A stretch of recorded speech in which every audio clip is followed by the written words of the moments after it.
So in this video, I'm going to be getting this 1976 Sears ST10X up and running again. I do have, of course, the mower deck put on it. I do plan on actually mowing with this, so that'll be fun. I already aired up those two back tires and this front one. This one's off the bead on the rim, so I'm going to have to pull that off, and it'll probably need a tube. The rear end was stuck, so I couldn't push it. However, I pushed it with the forklift, and I think the brake was just stuck. So I'm hoping I don't have to take the transmission out and do anything in that. And of course, it is missing the solid state ignition coil. So I'm going to run upstairs and see if I have one of those. It also appears that this wire has been kind of chewed up, so I'm going to have to wrap that in electrical tape. I did just hook a jump pack to the wiring on it, and nothing happens when I'm hooking it to the cables, so they could be just corroded or I got to rewire it. I did hook the jump pack to the starter itself, and the starter works, turn the engine. It's also missing the carburetor and intake, so I'm going to have to find that as well. So I decided to bring you upstairs to the parts department. I recently went all through most of this, so everything should be organized. So we've got carburetor here with a push mower air filter on it. That should work. That's my test carburetor. It won't run perfect with that, but it's good enough to see if it actually is going to run. And then this one here that I don't know the history on that one, I'm going to bring that with. I'm going to just bring them all down. And we got a third one. I don't remember this one. And then we do have solid state ignition coil, which if I remember right, this one is no good. However, I'm going to just try it again. I don't believe there's any other ignitions in here. I'm going to have to climb the shelf and see. We got a starter. The ignition should be on top. So I think that is it. I do have a parts engine out back that I can take the ignition off if I need to. So it turns out that ignition coil I just grabbed from upstairs doesn't work. So I just fast forward this part of the video just to save some time. However, I do want to show you a little trick that I learned a long time ago, that if you sand down two little studs on top of the flywheel and the little pickup on the ignition, because they can get rusty and you will actually lose spark because of this. So all you got to do is sand it, and I just about tell you 9 out of 10 times you'll have spark after doing this. And I've actually never seen another one of these coils other than this one here actually go bad. And right here, there's the two studs I was talking about. That one is taller than the other. But yeah, you sand that and that pickup on the coil and you should have spark. Now I get to pull the flywheel off, which is something I never like doing. So I just got my larger impact, and I'm going to pull this nut off, and then I'm going to pry the flywheel out and hammer on the nut and get it off. That came off fairly easy. So you want this pretty much flush with the end there. And this is something I don't really recommend doing. The right thing to do is to get a puller and pull it off with that. However, I've had good luck just doing it this way.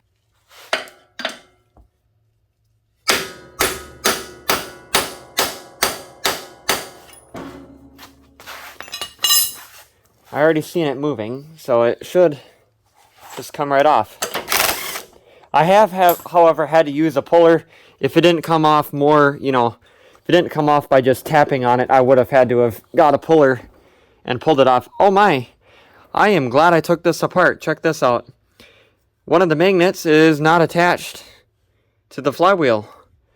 That could be a problem. So I'm going to have to clean this up. The other ones are probably going to fall off, and then get some really good glue and glue these back on there. Or just use the other flywheel off the other engine for now. So of course, I did get the flywheel off, like I was showing you. And then I did get the stator, I guess it's called. You do have to have this hooked to the silver SSI unit. And then there's another look at that wire that's messed up. So it pretty much goes right on in.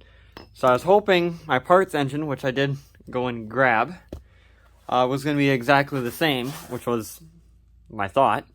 However, this has another ignition setup I've never seen before. This part's the same at least, but this one down here, this is completely different. So I've never seen that before. So that's how it compares to this. That won't have a charging system. And then, of course, this will. So I'm going to have to still use this. I'm going to have to see if I have another one. I should. And then the flywheel, this magnet isn't stuck to it, so that matches the other one. I can glue that back in place. But it only has one magnet.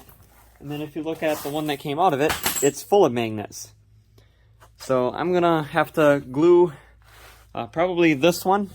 You know, probably just take all the magnets out, use some really good glue, and glue those back in. And then hopefully I either have another one of these, because this wire is going to be pretty much nothing left of it.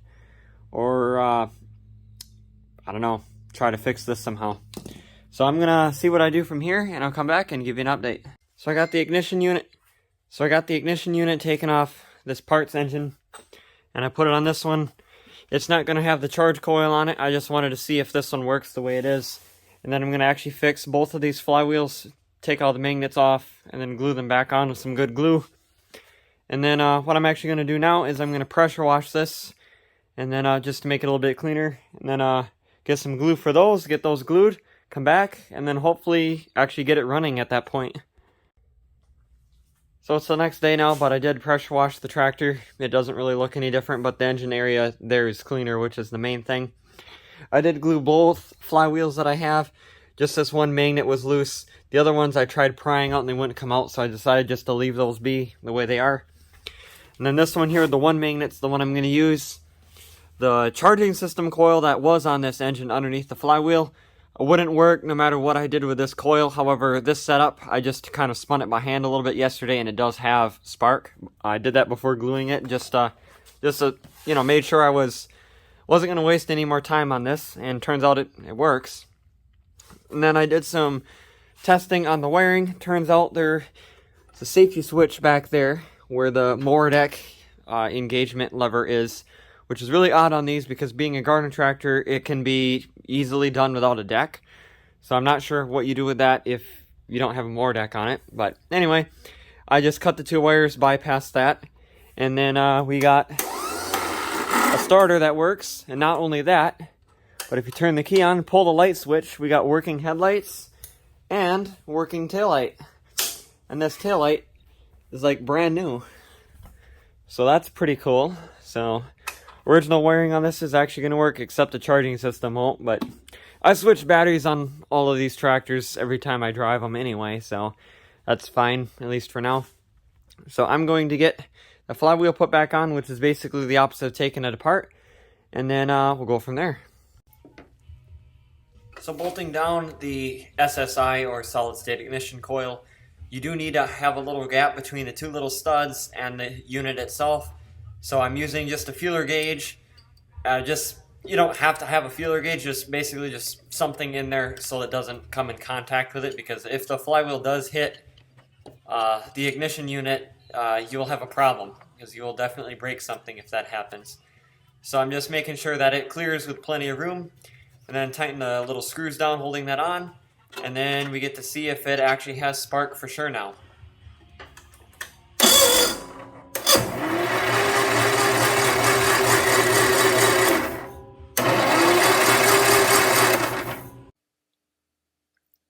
So I decided, because I'm getting close to actually being able to start this, to install the fuel tank, which was the one that I took out of it, and hook up the fuel line, fuel filter, and a fuel shutoff valve. And blower housing, fan shroud, whatever you want to call it, isn't the right one. It's one for OH160. I could not find one for a HH100 that has the starter on the side, so you can see the big hole in the side there, which made it a little bit easier to get the fuel line through there.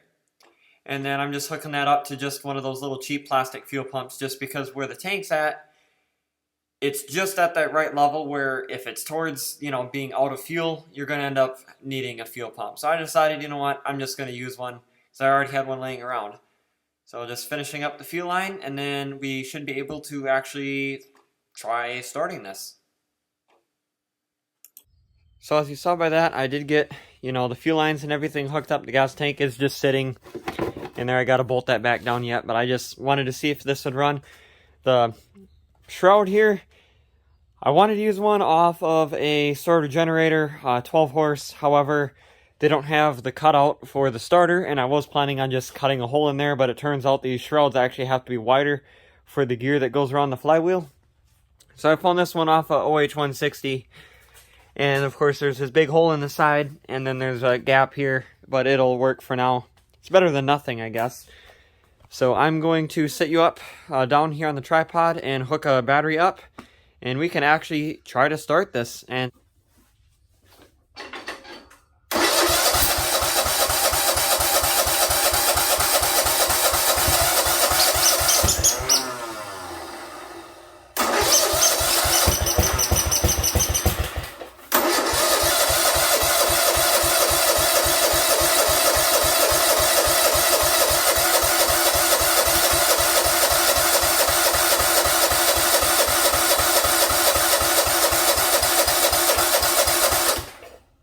it's acting like it's flooding.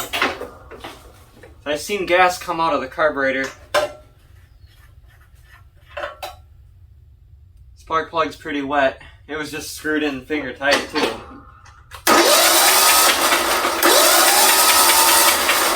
Should actually tighten this down properly. That might help.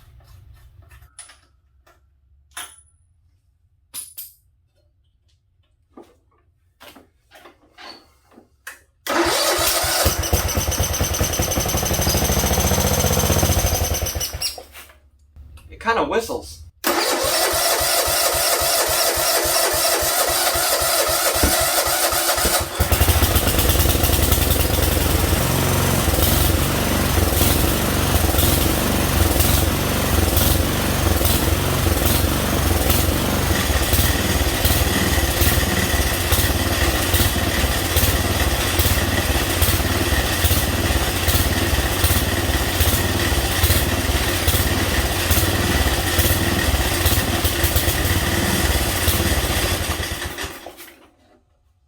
So I messed with the carburetor a little bit. Now I'm going to just try again. Otherwise, I'm going to have to wait and probably find a different carburetor. This carburetor is leaking all over the place. So this is just my test carburetor anyway, but it wasn't this bad a shape before.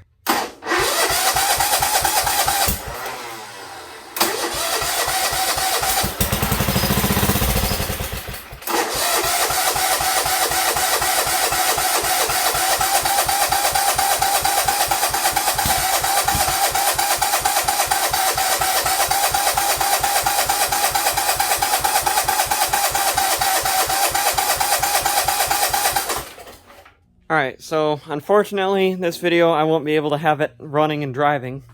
So I guess this will just be a two-part video series. So in the next video you'll definitely see this for sure driving. It does run, engine sounded fine, it wasn't really smoking or anything. Blew a bunch of, debris out of the exhaust all over the floor there. And I see my fuel pump is leaking oil. That is interesting. That's not supposed to happen. This fuel pump came off of a known good engine, so I don't know. Anyway, I'm gonna order one of those cheap, like $15 carburetors for one of these engines off eBay, and then find a air cleaner that I have. I know I have one somewhere. I just seen one the other day, and then hopefully in the next video I find that, and then of course get that carburetor, and then we can actually drive this, and then maybe by then there'll be some grass that I can try mowing with this deck, because it's been a long time since I've mowed with a custom. So yeah, thanks for watching. Really kind of disappointed I didn't get it running in this video, but I mean, I could, but I'd have to take another carburetor off a tractor. I don't really want to do that. I want to leave well enough alone with those. So yeah, more coming soon on this exact tractor, probably next week.